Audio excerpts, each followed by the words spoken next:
வணக்கம் viewers. Phone இருக்கு பாருங்க, புது புது வரவு. வெயிட்லெஸ்ஸா ஃபீல் ஆகுதுங்க. அது S24. உங்களோட அல்ட்ராவோட டவுன் சைஸ் தான் அது. Okay okay. ஆமா, ஆனா சூப்பரா இருக்கு.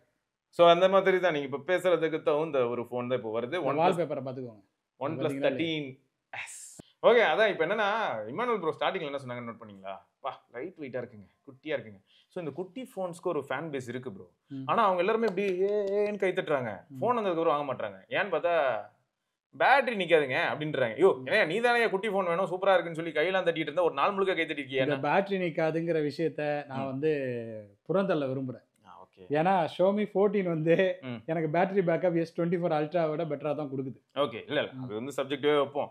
இப்போ இதை பிரேக் பண்ற விதமா OnePlus என்ன பண்றாங்கன்னா 13s அப்படின்னு சொல்லி ஒரு போன் 6.3 இன்ச் தான், 6260 mAh. அது வரைக்கும் போயிட்டான். ஆமா, குட்டி போன்ல உனக்கு 6260 mAh எடுத்துக்க போ. சரி, இந்த சிலிக்கான் கார்பன் பேட்டரி இருக்குல்ல, அதுல எனக்கு சில டவுட்ஸ் எல்லாம் இருக்கு, அதை கிளியர் பண்ணுங்க. சொல்லுங்க ப்ரோ. இப்ப 6200 mAh கொடுக்குறாங்க, 6300 mAh காம்பாக்ட் ஃபார்ம் ஃபேக்டர்ல கொடுக்குறாங்கன்னு வச்சுக்கோங்க. அதோட ரிலையபிலிட்டி என்ன? இப்போதைக்கு வந்து பெரிய கொஸ்டின் மார்க் ப்ரோ. ரீசன் என்னன்னா, இதுக்கு முன்னாடி அவங்க ஒரு 2-3 வருஷம் டெஸ்ட் பண்ணியிருந்தாங்கன்னா அவங்க கொடுக்குற டேட்டாவை நம்ம அக்செப்ட் பண்ணலாம். ஆனா இப்பயும் ஸ்டேஜ்ல பிரசன்ட் பண்ணும்போது என்ன சொல்றாங்கன்னா 1600 சைக்கிள்ஸ் போனதுக்கு அப்புறமா தான் 20% கிட்ட டிப்ளீட் ஆகலாம். இதுல வேற ஒரு சில பிராண்ட்லாம் 10% தான்றான். டி எந்த தைரியத்துல அதெல்லாம் சொல்றீங்க? அந்த பக்கம் ஆப்பிள் பாத்தீங்கன்னா 1.5 வருஷம் 2 வருஷம் யூஸ் பண்ணாலே எந்த தைரியம்னா, நீங்க யாரும் 2 வருஷம் போனா யூஸ் பண்ண மாட்டீங்கங்கிற தைரியம் தான் அவங்களுக்கு. இது ஒரு பாயிண்ட் தான். ஆனா 2 வருஷம் 3 வருஷம் யூஸ் பண்றவங்களுக்கும் பிரச்சனை வரல ப்ரோ. இது நான் எப்படி சொல்லுவேன்னா, இப்போ ஃபாஸ்ட் சார்ஜிங் அப்படிங்கிறது ப்ராப்ளமா அப்படின்னு கேட்டா லித்தியம் அயன் பேட்டரிஸ்ல ப்ராப்ளம் அப்படின்னு சொல்லி நிறைய பேர் கண்டுபிடிச்சாங்க. நிறைய பேர் கண்டுபிடிக்கும் போது நோக்கியா என்ன பண்ணானா நான் ரிமூவல் பேட்டரிக்குள்ள போறான். இந்த மாதிரி நான் ரிமூவல் முடிவு பண்ணியாச்சு. அப்போ இது வந்து அடுத்த ஒரு 5-6 வருஷம் அவங்க யூஸ் பண்றாங்கன்னா பேட்டரி எதுவும் ஆகக்கூடாது. இருக்கிறது 1450 mAh தான்.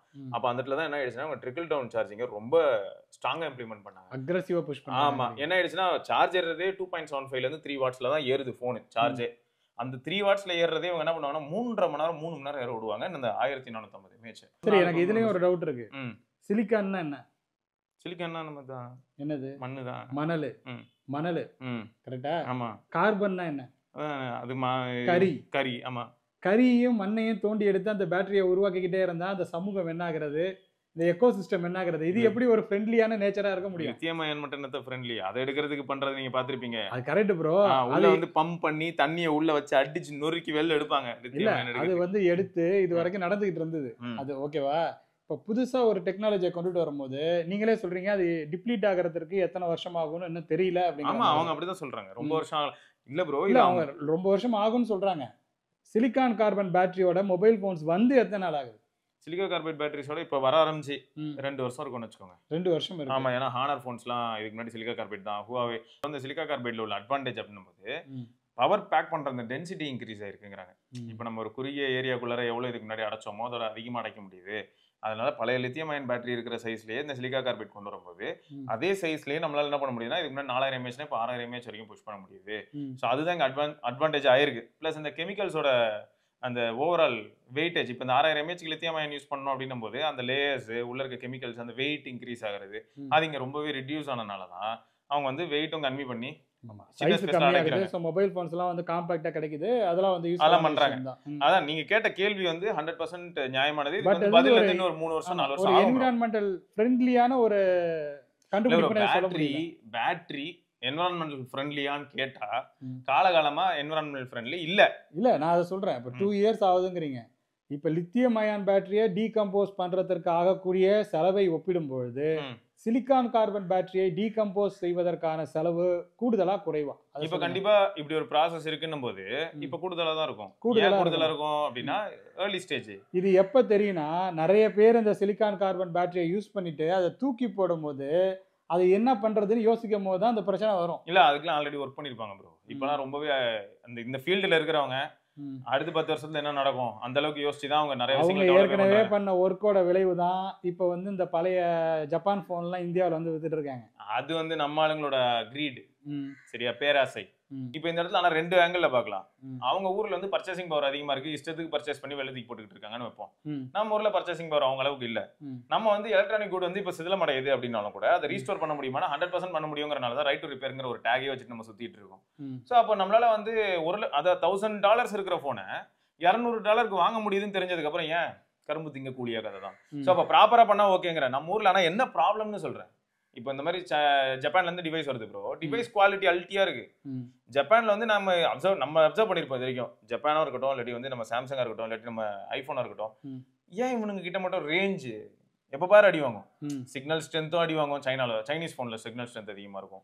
நம்ம வீட்ல இருக்கிற அதே வைஃபை நெட்வொர்க் அதே ரூம்ல நம்ம எல்லா போனையும் வச்சுட்டு உட்காந்தாலும் சைனீஸ் போன் எல்லாமே வைஃபை பக்காவா ரிசீவ் பண்ணோம். பட் நம்ம சாம்சங் டிவைஸோ இல்லாட்டி அதுக்கப்புறம் ஆப்பிள் டிவைஸோ அதெல்லாம் பாத்தீங்கன்னா ஸ்ட்ரகிள் ஆகும்.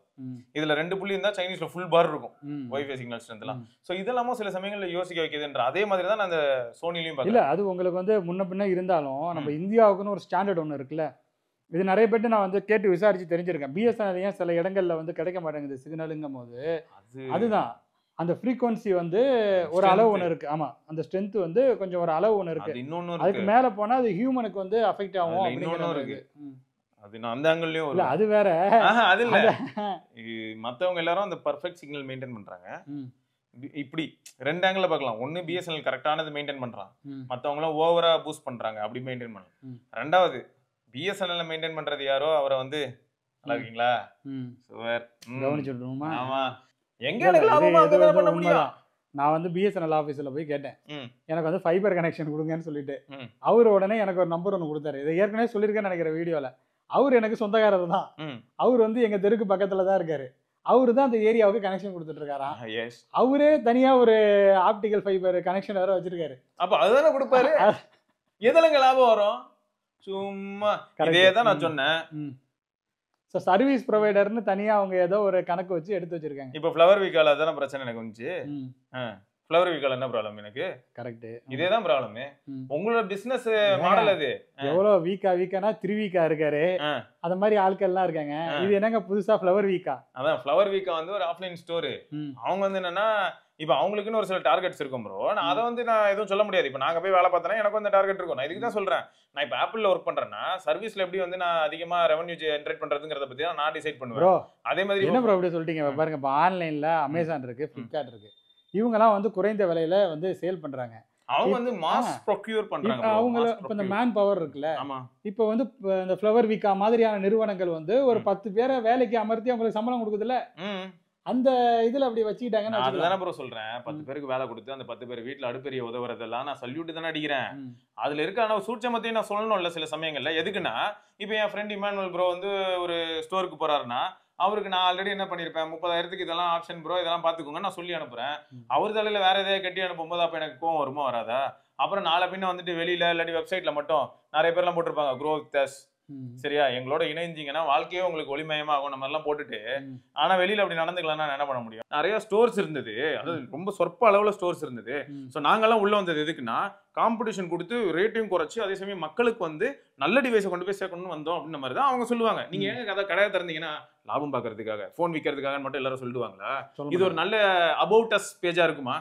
இப்போ ஒரு கம்பெனி இருக்குன்னா அந்த கம்பெனியை கூப்பிட்டா நீ ஏன் சாஃப்ட்வேர் பண்ற அப்படின்னு கேட்டா இருக்கலே பெஸ்ட் சாஃப்ட்வேர் எக்ஸ்பீரியன்ஸ் கொடுக்கறதுக்காக தான் நான் இருக்கேன்னு சொல்லுவானா? நானும் சாஃப்ட்வேர் வித்து பெரிய ஆளான்னு சொல்லி வந்திருக்கேங்க அப்படின்னு சொல்லுவாங்க. ஏன்னா இவங்களுக்கு மட்டும் பொருந்துமா? அதாவது வளர்ந்து முன்னேறி ஒரு இடத்துல போய் உட்கார்ந்து இருக்கிறவங்க யார்கிட்ட கேட்டாலும் உழைப்பால் உயர்ந்தேன்னு தான் சொல்லுவாங்க. அதேதான் இப்ப நம்ம சேனல்ல மட்டும் இல்ல ப்ரோ, அதிர்ஷ்டம் இது எல்லாம் ஒன்றாக கூடி வந்தது. என்னை வந்து அந்த நிலையில் நான் வந்து இப்படி இருந்தேன், அப்படி இருந்தேனா இப்படி வந்திருக்கேன் அப்படிங்கறத இன்ஸ்பைரிங்கா தான் சொல்லுவாங்க. அப்படி நம்பினதுனால தான் நான் இங்க நிக்கிறேன், என்னோட BMW கார் வெளியில நிக்குது. பட் வந்து இன்னொருத்தர் அதே பாதையை பின்பற்றி போக முடியுமான்னு கேட்டீங்கன்னாக்கா அவங்க பின்பற்றின பாதையெல்லாம் முழுசா நமக்கு சொல்ல மாட்டாங்க. இல்ல இப்போ இதுல ஃபன் என்னன்னா ஃபேக்ட் நம்ம வந்து அவங்களுக்கு எல்லாருக்கும் சப்போர்ட் பண்றோம். நான் என்ன சொல்றேன்னா அவருக்கு நான் எதனால சப்போர்ட் பண்றேன்னா அந்த இதுக்கு இப்ப நிறைய கருத்து வேறுபாடுகள் இருக்கலாம். இப்ப யூனிவர்ஸ் ஒரு கம்பெனி ஒன்று இருக்கு, அது காணாம போயிட்டு அந்த மாதிரி நிறைய கம்பெனிஸ் வந்து அப்போ வந்து மொபைல் போன்ஸ் வந்து சேல் பண்ணிட்டு இருந்தாங்க. இந்த மாதிரி அவங்க எல்லாருமே வந்து மார்க்கெட் விட்டு போயிட்டாங்க. வேவ்டெல்ல இருந்து எல்லாத்துக்கும் நான் போயிருக்கேன், எல்லா கடையும் விசிட் பண்ணிருக்கேன். பொழுதுபோக்கே எனக்கு அதுதான். அதனால இதெல்லாம் பார்க்காம நான் வந்த ஆளு கிடையாது. தப்பி பிழைச்சி இருக்கிற ஒரு ஆஃப்லைன் ஸ்டோர்ல இதுவும் ஒண்ணு. இதுவும் ஒண்ணு ப்ரோ. நான் என்ன சொல்றேன், நீங்க வந்து இருங்க, உங்களை யாருங்க இருக்க கூடாதுன்னு சொன்னா? நான் இப்ப என்ன சொல்றேன்னா அவங்களுக்கு வந்து நிறைய டார்கெட்ஸ் இருக்கும் ப்ரோ. அப்பதான் அவங்களால என்ன பண்ண முடியும்னா மத்த ஆஃப்லைன் ஸ்டோர்ஸோட பெட்டர் ஸ்டோரா முன்னிக்க முடியும். அவங்க என்ன சொல்லலாம், இப்போ சோ எக்ஸ்னு ஒரு கம்பெனி வருது, அது வந்து என்ன பண்ணுதுன்னா இவங்க கிட்ட வந்து ஒரு 10,000 யூனிட் கொடுக்குது. அதே எக்ஸ்ங்கிற கம்பெனி வந்து வேற ஒரு ஆஃப்லைன் ஸ்டோர் கிட்ட ஒரு 10,000 யூனிட் கொடுக்குது. யார் ஃபர்ஸ்ட் வித்து கட்டுறவங்களுக்கு கெத்து தானே. அப்ப அவன் என்ன பண்ணுவான், அடுத்த இவங்களுக்கு தான் ஸ்பெஷல் டிஸ்கவுண்ட்ல இருந்து நிறைய கொடுக்க ஆரம்பிப்பான். இது வந்து பிசினஸ். ஒரு டெக் எந்தூசியாஸ்டா உங்களுடைய ஆதங்கம் எனக்கு வந்து புரியுது. இந்த மாதிரி ஒருத்தருக்கும் ஒரு ஆதங்கம்னு இருக்கு. அவங்க என்ன நினைக்கிறாங்கனாக்கா பல்லு இருக்கிறவன் பகோடா சாப்பிடுறான்னு நினைக்கிறாங்க. நான் அதானே சொல்றேன், ம். பல்லு வச்சுக்க, ம். பல்லு இல்லைன்னா வேற ஏதாவது கூட வச்சுக்க. அது அதாங்க பிரச்சனை அந்த இல்ல. வயசானவங்க யாராவது போவாங்கங்க, இப்ப ம். வந்து ரிட்டையர்ட் ஆயிருப்பாங்க, கவர்மெண்ட் எம்ப்ளாயியா இருப்பாங்க, அவங்களுக்கு வந்து பென்ஷன் வந்து அங்கதான் ப்ரோ வந்துட்டு பிரச்சனை. அவங்க போய் ஒரு போன் கேட்கும்போது அவங்களுக்கு எடுத்து கொடுத்து கொடுத்துறாங்க. அனுப்பட்டும், அது எனக்கு பிரச்சனையே இல்ல. ம். அந்த கவர்மெண்ட் எம்ப்ளாயி அப்பாவா இருக்கும்போது பிரச்சனையை எடுத்துங்கிறேன். ஏன்னா எனக்கு அதுக்கு. தெரியுதுல, டைரக்ட் கான்டாக்ட்ல வருது. ம். நான் சொல்லி அனுப்பியிருக்கேன், அதை கொடுத்து விடவே மாட்டியா, இதுதான் பிரச்சனை. ம். இதைத்தான் நான் சொல்றேன். ம். மக்களுக்கான ஞானம் வந்து மக்களுக்கு தான் பிறக்க வேண்டும். இது இது வந்து திரும்பி அதான் bro சொல்றேன். தொழிலுங்கிறது வந்து வேற, தொழிலதிபர்கள் அவங்க தொழிலை என்னமோ வந்து பண்ணிட்டு அப்படிதான் வராங்க கொண்டு bro. போவாங்க. பெப்சி கோக் விக்கணுங்கிறதுக்கு என்னென்னமோ பண்றாங்க. இப்ப தர்பூசணில கலர்லாம் இருக்கு, என்னென்னமோ நடக்குது, விடுங்க. இல்ல இதே ஜல்லிக்கட்டு போராட்டம் நடந்தப்ப பெப்சி கோக்க தடை பண்றோம்னு சொல்லி சொன்னாங்க தெரியுமா? ஆமா, அது எத்தனை நாள் நீடிச்சது? அதுவும் அதெல்லாம் நீடிக்காது. சீஸ்ஃபயரே நீடிக்க மாட்டேங்குது. ரெண்டு அப்ப மேட்ச்ல சில விஷயங்கள்லாம் வந்து செய்ய முடியல. ஆ. அதையும் மீறி இங்க ஒரு வர்த்தகம்ங்கிறது வந்து இருக்கு. அதான் நானா தான் bro சொல்றேன். நான் என்ன சொல்றேன், என்னோட டைரக்ட் கான்டாக்ட்ல இருக்கக்கூடிய ஒரு சில விஷயங்கள்ல தப்பு நடக்கும்போது நான் கேக்குறேன், ம். யார் யாரோ என்னமோ நடந்துட்டு இருக்குமே, அதெல்லாம் நான் ஏன் கேட்க போறேன்? ம். அதானே பிரச்சனை. இப்ப ம். எனக்கு டைரக்ட் கான்டாக்ட்ல வரும்போது என்ன ஆகும்னா, இப்போ இது எப்படிலாம் கேட்கலாம்னு சொல்றேன். நீ இருந்துமா ஒருத்தனுக்கு இதை கொடுக்க விட்ட, ம். சரியா? இப்போ என்னோட சித்தப்பா பையன் போறான், ம். அவன் கையில ஒன்றத்தை கொடுத்து விடுறாங்க. இப்போ அது வந்து மொக்கையா இருக்குன்னு அவன் வீட்டுல வந்து யூஸ் பண்ணி 1.5 மாசம் கழிச்சு அது சொல்றான். வந்து நீங்க தான் பொறுப்பு. நீங்க வந்து கூட போய் அதை போய் சரி கூட பண்ணிருக்கணும். போகாமல்னாலும் நான் சொல்லுனதை கொடுக்கணும்ல. இதுல வந்து உங்க சித்தப்பா பையன் மேலேயும் தப்பு இருக்குல்ல. நீங்க இவ்வளவு சொல்லிருக்கீங்க, ஒரு சித்தப்பா பையன் ஒரு அண்ணங்கிற மரியாதை இல்லாம, மட்டு மரியாதை இல்லாம, அந்த இங்கதான் பையன் யாரு, அந்த பையனை முதல்ல கொண்டுட்டு வாங்க, அந்த பையனை தான் முதல்ல போட்டு தாக்கணும். யார் நம்பர்னே தெரியலண்ணா. யார் நம்பர்னே தெரியலையா? ட்ரூ காலர்ல போட்டு வேண்டியதுன்றா. நோ அது இல்லண்ணா. இதெல்லாம் வந்து நம்ம வந்து பேச முடியாது மக்களே. ம். அவர் வந்து ஒரு தொழிலதிபர். ம். தொழிலதிபர்னாக்கா அவங்க வந்து தொழில் தான் பண்ணுவாங்க. ப்ரோ நான் நீங்க திரும்பி வந்து- அதானே ப்ரோ சொல்றேன், தொழில் தான் பண்றாங்க, நான் இல்லன்னு சொல்லி. இப்ப நான் அந்த பாயிண்ட்ல ஏங்க, வந்தேன்னா, நீங்க வந்து ஞானவான நியாய தர்மத்தோட தொழில் பண்ணுங்க. அவங்க எல்லாம் 10 பேரை வேலைக்கு வச்சுட்டு அவங்க எல்லாம் சீ, சம்பளம் நான் கொடுக்கறதுக்கு திரும்பி தானே அதானே தொழில் பண்ணுவாங்க. சொல்றேன். அதெல்லாம் நடக்கட்டும், ம். நடக்கட்டும், ம். செய்து கொள்ளுங்கள். ம். ஏன்னா அப்படி செஞ்சாதான் லாபம் பார்க்க முடியும்னு எனக்கு தெரியாம கிடையாது. ம். நான் இப்படி இருக்கிறதுனால எல்லாரும் இப்படிதான் இருக்கணும்னு அவசியம் கிடையாது. சரி. ஆனா மேட்ரு என்னன்னா, சில சமயங்கள்ல அந்த ரூடா ம். அந்த மாதிரியான ஒரு சில பிஹேவியர்ஸ் எல்லாம் காட்டும் போது எனக்கும் காண்டாகும். ம். நானும் ஏதாவது ஒரு சில அப்ப விஷயங்கள் நீங்க வந்து வாங்கணும். மிரட்டப்பட்டு இருக்கீங்க அந்த கிட்ட இருந்துங்கிறது எனக்கு தெரியுது. உங்கள் சம்பந்தப்பட்ட யாரோ, ம். உங்கள் தொடர்புடைய யாரோ என்கிற அந்த நிறுவனத்தினால். விகான்னு சொன்னா கேஸ் போட்டு போயிடுவானா. அப்படியா? சரி. ஃப்ளவர் விகா ம். கட் பண்ணிக்கோங்க, அதை ம். கட் பண்ணி தூக்கிடுங்க. ஃப்ளவர் விகாங்கிற அந்த நிறுவனத்தினாலே மிரட்டப்பட்டிருக்கிறார்கள் அப்படிங்கிறது எனக்கு இப்பதான் தெரிய வருது. ம். ஸோ அப்படி இருக்கும்போது இது வந்து தவறான ஒரு விஷயம். ம். ஓகேவா? ஏன்னா நீங்க என்ன சொல்லலாம், ம். நீங்க உங்க பிசினஸ் மாடல் எக்ஸ்பிளைன் பண்ணலாம். அந்த பையனுக்கு புரிஞ்சதுன்னா அவன் வந்து புரிஞ்சுக்க போறான், அவ்வளவுதான். என்கிட்ட சொன்னீங்கன்னா நான் அக்செப்ட் பண்ணுவேன் 100%. ம். ஆமா, இப்போ உள்ள இருக்கிற பையனுக்கு அவனுக்கு கனவு இருக்கும் ப்ரோ. 10 பேர் செல்லர் இருக்கான். ம். அந்த 10 செல்லர்ல ஒருத்தன் தான் best seller of the employee of the month வரலாம் அந்த ஸ்டோர்ல. ம். அந்த பையனுக்கு வந்து ஏதாவது ஒரு டிக்கெட் கிடைக்கலாம், எங்கேயோ போயிட்டு வரலாம். அவன் ம். லைஃப்ல வந்து அது எப்படி இருக்கும்னா, அவங்க வீட்ல போய் சொல்லும்போது நான் இந்த மாதிரி இங்க போறேமா, எதனாலனா நான் நம்பர் ஆஃப் சேல்ஸ் அதிகம் பண்ணி காமிச்சேன், அதனால நான் போறேன்னுவான். ம். யாரோ ஒருத்தர் லைஃப்ல ஒரு பெரிய கோல்டன் ஆப்பர்ச்சுனிட்டி நடக்குது இல்ல, ம். எல்லாருக்கும் அது மெமரி தானே. நான் இதெல்லாம் அக்செப்ட் பண்றேன் ப்ரோ. புரிஞ்சுது ப்ரோ. பட் இதை தாண்டி நான் எங்க சொல்றேன்னா, இப்ப ம். நானே போகும்போது ம். என்ன கன்வின்ஸ் பண்ண ட்ரை பண்ணும்போது பச்சையா மாட்டிக்கிறாங்கன்ற. இல்ல புரியுது. நீங்க யார்கிட்ட என்ன பேசுறோம்னு தெரிஞ்சு பேசுங்க. இல்ல அவங்க வந்து ஊர்வாயை அடைக்கிறதுக்கு முயற்சி பண்றாங்க. இப்ப ம். நீங்க இது வரைக்கும் சொன்னதுல வந்து எனக்கு வந்து சில கருத்து முரண்கள்லாம் இருந்தது. ம். தொழில் செய்றவங்க தொழில் செய்வாங்க, நம்ம தான் நான் பார்த்து அதான் இருந்துக்கிறோம். சொல்றேன். இல்ல அது நீங்க சொல்லிட்டீங்க. ம். இப்பதான் எனக்கு டைரக்டா தெரியுது.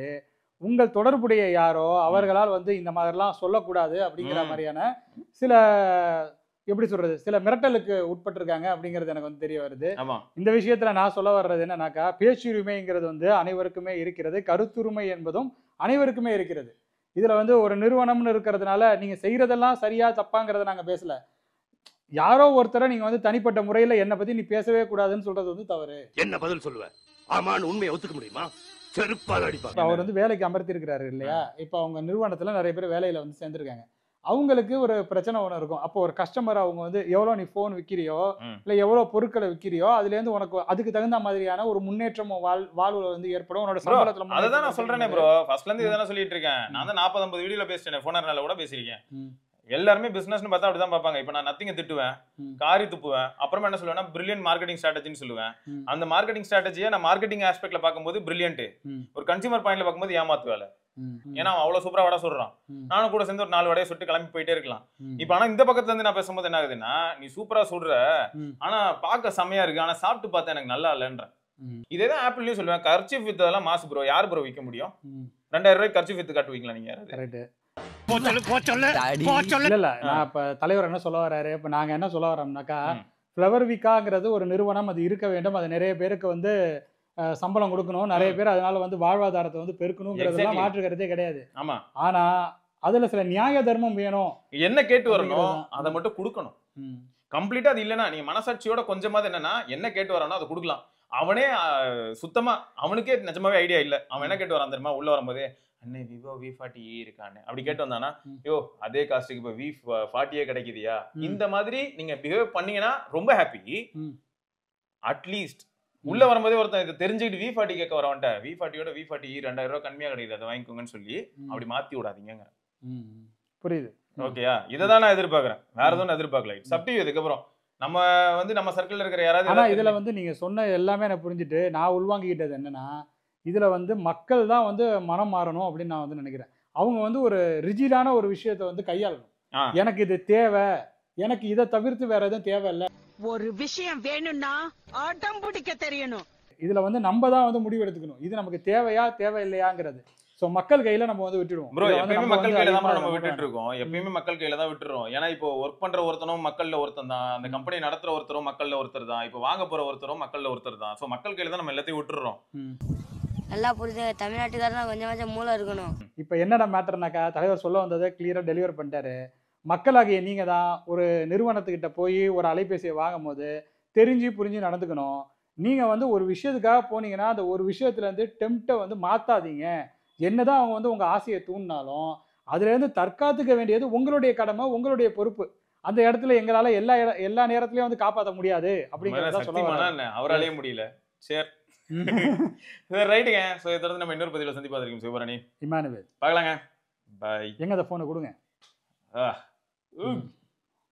Cream colour.